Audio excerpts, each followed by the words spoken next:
Aujourd'hui, vidéo coup de gueule sur la politique monétaire de la Banque Centrale Européenne, la BCE. Si vous connaissez pas trop le sujet, ne vous inquiétez pas, je vais essayer d'être le plus pédagogue possible. Et comme c'est une vidéo coup de gueule, ça représente bien sûr que mon avis. La situation actuelle, elle découle totalement de la crise de 2008, ou plutôt des crises, parce que ça a démarré par une crise immobilière américaine, et puis ça a découlé sur une crise de crédit, crise bancaire, crise boursière, et enfin crise économique, donc récession.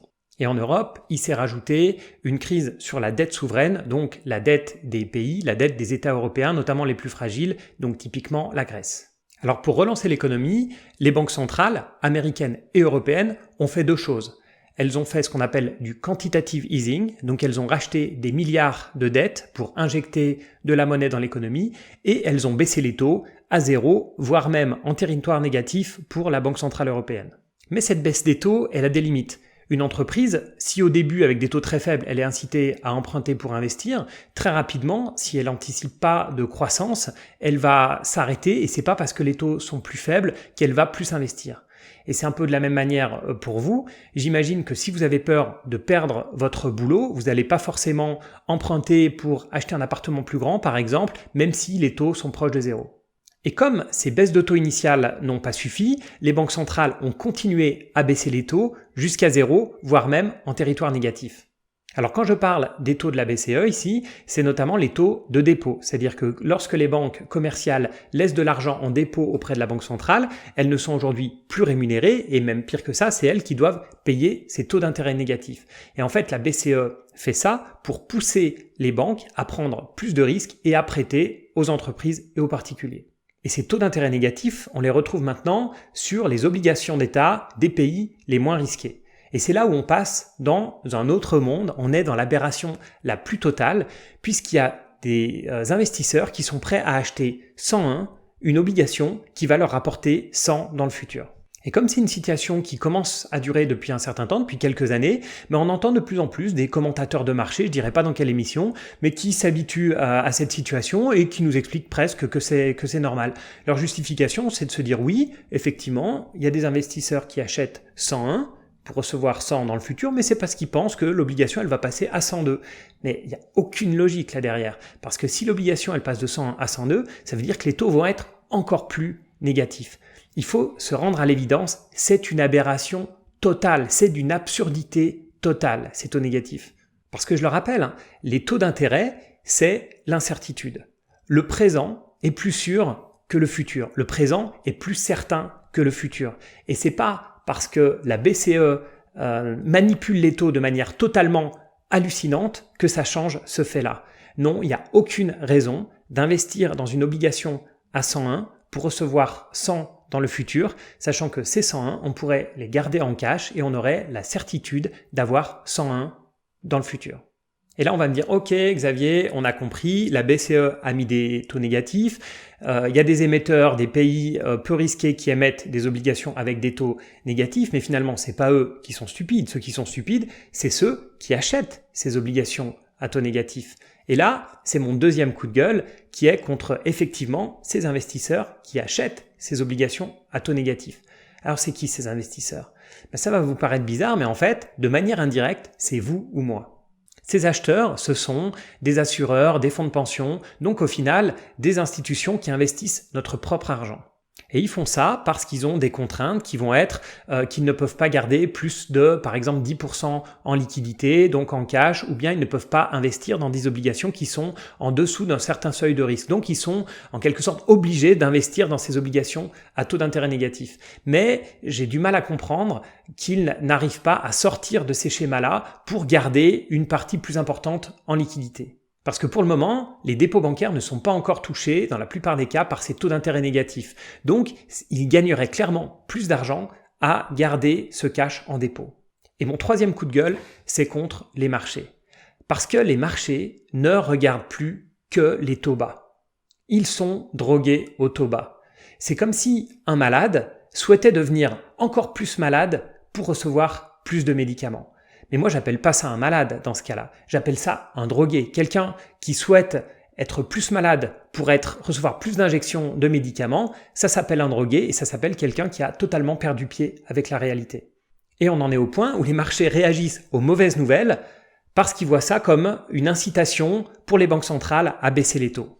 Et quand on lit beaucoup d'articles financiers, on voit aucun problème à avoir des taux à zéro, voire même des taux négatifs, et on est extrêmement content, effectivement, quand on s'imagine que la Fed ou la BCE va continuer à baisser ses taux.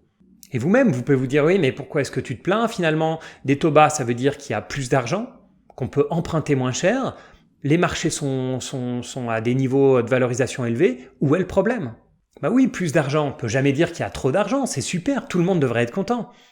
Ce qui me gêne, c'est que la Banque Centrale Européenne, elle a décidé que le temps ou le risque ne vaut plus rien.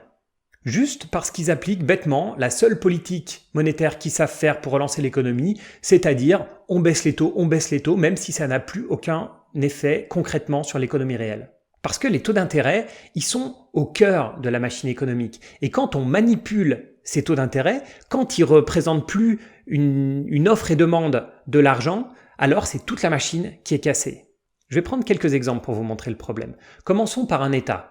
Un État, il doit payer pour se financer. Donc quand il a un budget à suivre, s'il ne respecte pas son budget, il va avoir un déficit qu'il va devoir financer par l'emprunt.